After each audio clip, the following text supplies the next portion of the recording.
ಮಹಾಭಾರತದ ಸುಭಾಷಿತಗಳು. ಪೀಠಿಕೆ.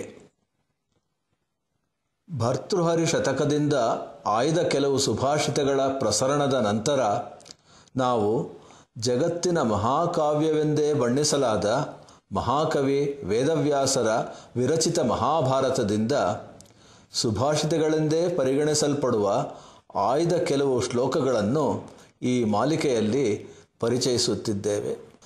ನಮ್ಮ ಸಂಸ್ಕೃತಿಯ ಕೇಂದ್ರಬಿಂದು ಮಹರ್ಷಿ ವೇದವ್ಯಾಸರು.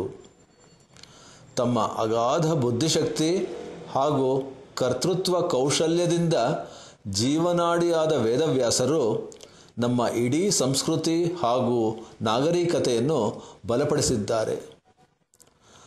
ಅವರು 3 ಭಾಗಗಳನ್ನೊಳಗೊಂಡಿದ್ದ ವೇದಗಳನ್ನು ಋಗ್ವೇದ, ಯಜುರ್ವೇದ, ಸಾಮವೇದ ಮತ್ತು ಅಥರ್ವಣ ವೇದ ಎಂಬುದಾಗಿ 4 ಭಾಗಗಳಾಗಿ ವಿಭಜಿಸಿದ್ದಾರೆ. ಅಲ್ಲದೆ ವೇದಗಳಲ್ಲಿನ ಮೂಲತತ್ವವನ್ನು ನಿರ್ಧರಿಸಲು ಪರತತ್ವ ಸೂತ್ರಗಳಾದ ಬ್ರಹ್ಮಸೂತ್ರವೆಂಬ ಗ್ರಂಥವನ್ನು ಸಂಪಾದಿಸಿದ್ದಾರೆ.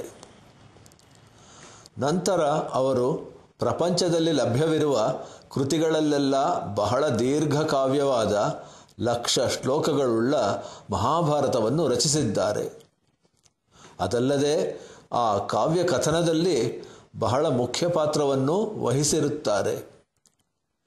ಆ ಕಾವ್ಯವು ಎಲ್ಲ ಕಾಲಮಾನಗಳಿಗೂ ಶಾಶ್ವತವಾಗಿ ಮಾನವ ಕುಲಕ್ಕೆ ಸುಸಂಗತವಾಗಿ ಉಳಿದಿದೆ. ಮಹಾಭಾರತವು ಪಂಚಮ ವೇದವೇ ಸರಿ. ವ್ಯಾಸರು ಪ್ರಥಮವಾಗಿ ಈ ಕಾವ್ಯವನ್ನು ಗಣಪತಿಗೆ ನಿರೂಪಿಸಿದರು ಹಾಗೂ ಅದನ್ನು ಗಣಪತಿಯು ಬರವಣಿಗೆಯ ಮೂಲಕ ದಾಖಲಿಸಿದನು. ನಂತರ ತನ್ನ ಶಿಷ್ಯನಾದ ವೈಶಂಪಾಯನನಿಗೆ ಈ ಕಾವ್ಯವನ್ನು ಬೋಧಿಸಿದ್ದಾರೆ. ವ್ಯಾಸ ಮಹರ್ಷಿಗಳು ಮಹಾಭಾರತವೆಂಬ ತೈಲದಿಂದ ಜ್ಞಾನವೆಂಬ ದೀಪವನ್ನು ಮಾನವ ಕುಲದ ಒಳಿತಿಗಾಗಿ ಬೆಳಗಿಸಿದ್ದಾರೆ. ಆ ದೀಪದಿಂದ ವಿವೇಕವೆಂಬ ಕೆಲವು ಕಿಡಿಗಳನ್ನು ನಮ್ಮ ಶ್ರೋತೃ ಸಮುದಾಯಕ್ಕೆ ನಾವು ಇಲ್ಲಿ ಪ್ರಸ್ತುತಪಡಿಸುತ್ತಿದ್ದೇವೆ. ನಮೋಸ್ತುತೆ ವ್ಯಾಸ ವಿಶಾಲ ಬುದ್ಧೇ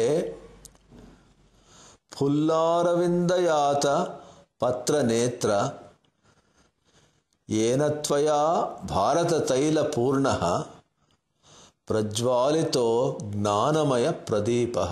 ಈ ಸುಭಾಷಿತಗಳನ್ನು ಪ್ರಸ್ತುತಪಡಿಸುವಲ್ಲಿ ಕನ್ನಡ ಸಾಹಿತ್ಯ ಪರಿಷತ್ತಿನ ವತಿಯಿಂದ ಪ್ರಕಟವಾದ ಸುಭಾಷಿತ ಮಂಜರಿ ಎಂಬ ಸಂಪಾದಿತ ಕೃತಿಯಲ್ಲಿನ ಸಂಸ್ಕೃತ ಶ್ಲೋಕಗಳ ಕನ್ನಡ ಅನುವಾದದ ನೆರವನ್ನು ಪಡೆಯಲಾಗಿದೆ. ಹಾಗಾಗಿ ಕನ್ನಡ ಸಾಹಿತ್ಯ ಪರಿಷತ್ತಿಗೆ ನಾವು ಆಭಾರಿಯಾಗಿದ್ದೇವೆ.